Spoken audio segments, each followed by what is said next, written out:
Today is the big day. I'm actually putting off some stuff I need to do around here because I'm gonna go over and help Eddie build a house. He's building a literal house, and I will put off everything to learn how to do that. Actually, I have some nails from Eddie that I need to grab those. This is just down the street for his daughter. She lives half a mile away, so that's great for me because I don't have to drive far. Watch out, you're okay, you're okay.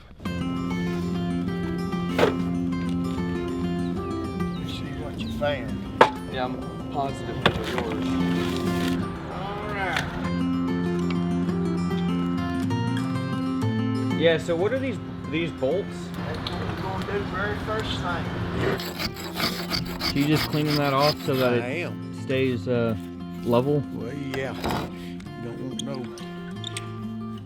bumps and stuff on it, so it won't lay flat.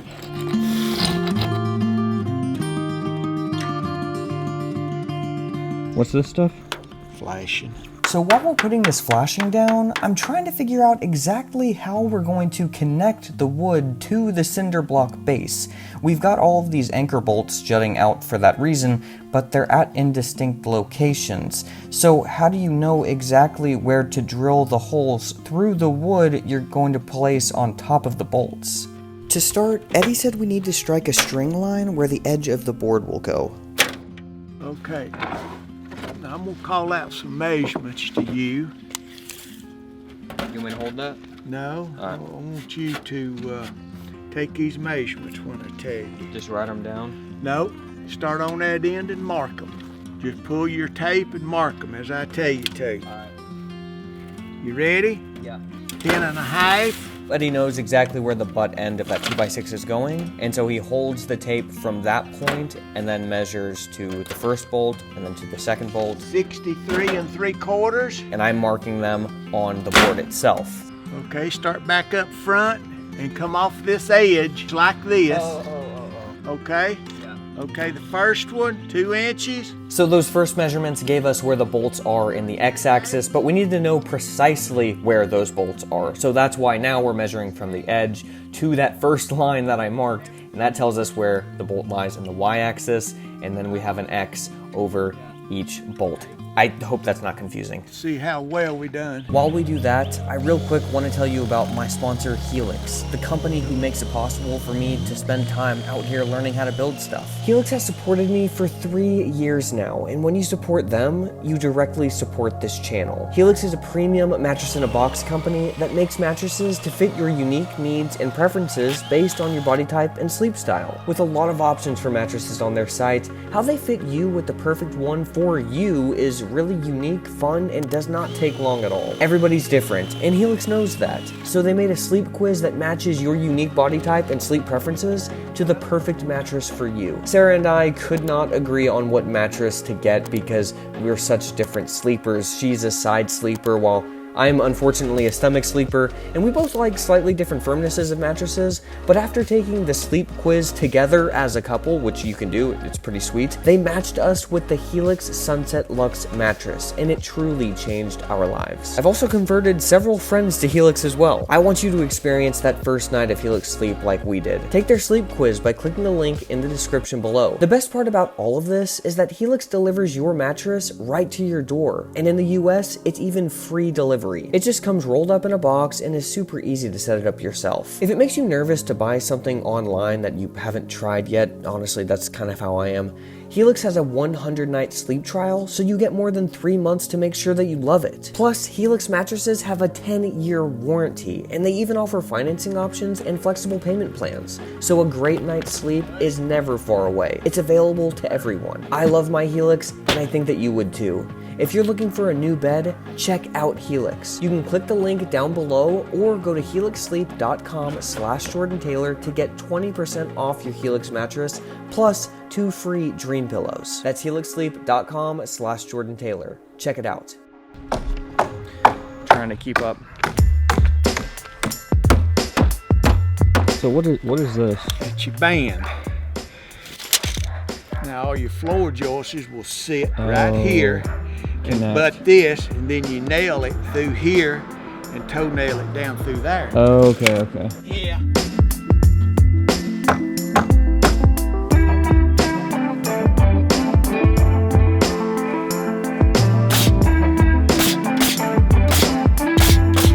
So after we got the band nailed down, then we had to mark on the band where the joists are going to go, and for some stupid reason, this has always really confused me, and so you're gonna watch me try to inconspicuously get Eddie to explain it to me without him knowing. I have no clue what is going on. Just every 16? And then that's where the joists are gonna go for the floor? See, it seems so simple. You mark every 16 inches and that's where the joist goes. But it's not that simple. The first one is at 15 and a quarter. It's not 16. Why? So this nail, what's this nail at? Right at 15 and a quarter. So the first one has to be 15 and a quarter?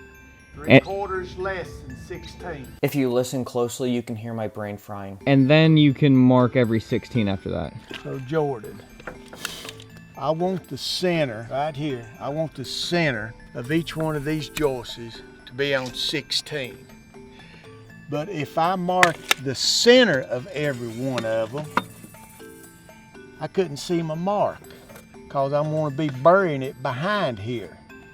Okay? And that's right the middle of where the joist That's needs the to go. center of it. So half of 1.5 inches is 3/4. So if I back up 3/4 right here, which is 15 and 1/4 instead of 16, then I can start my marking on this side. And then you can just put the And then my square. framing square is 1.5 inches, so I mark each side. Then it's 16 from the outside edge. 16. I see. See here? Then that. Or, see there's 16. Okay. Or if you went to the center, it'd be center to center 16. Okay. But see, Yeah, it the always center is ends always- up on the center line will be 4 foot. And that's what plywood works on, 4 foot and 8 foot. So that's why it's always 16 inches on center, so that the plywood can land on it, the subflooring. Okay. Well, it don't have to be 16, it could be 24, All right. depending on what you're trying to do. But we're doing 16. We're doing 16 to make a strong floor. Okay, I think that finally actually makes sense. You mark the first mark at 15 and a quarter so that you can get the outside edge of all of the joists. After that first mark, you then mark every 16 inches from that first outside edge of the joist at 15 and a quarter so that you can get at every 16 inches the next joist's edge and then the next joist's edge so that you can then go and with your framing square mark the other side of the joist, and then you can easily see your marks when you put your joists in. Okay, I think I got it.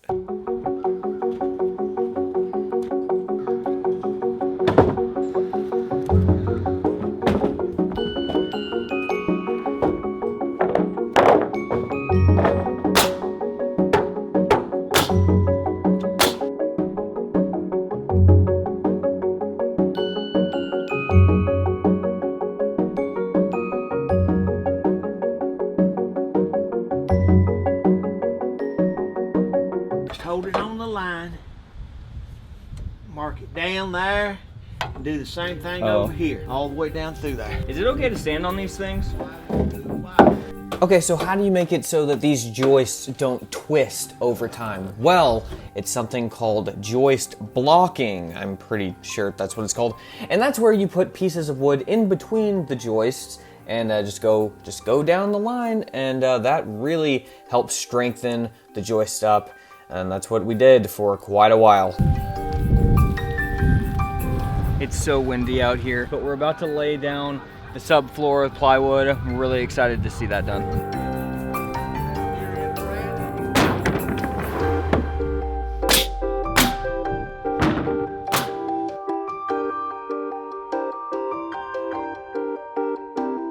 I am having so much fun. I'm learning so much. I mean, look at the progress. This is just amazing, man.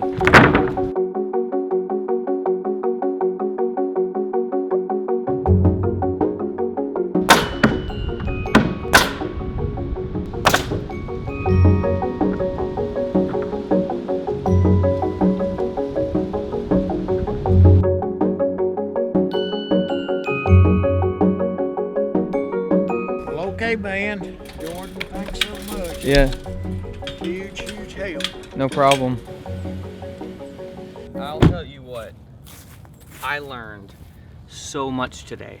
I feel like I actually understand how the base of a structure is made. I want so bad to just understand how to do this stuff so that I can just, if I think about it, I can just build it. That's the dream, like to be able to help people who want something built, to be able to just guide them and do stuff. Man, I would just love that so much. Doesn't this book look exactly like Sarah? Look at this. I bought this for her and it looks exactly like her. How does it feel that I can make a building now from scratch? I can just like everything. It honestly feels pretty good, actually. I can't do that. At least I know how it's done. That's a step. Talk to you guys later. Bye.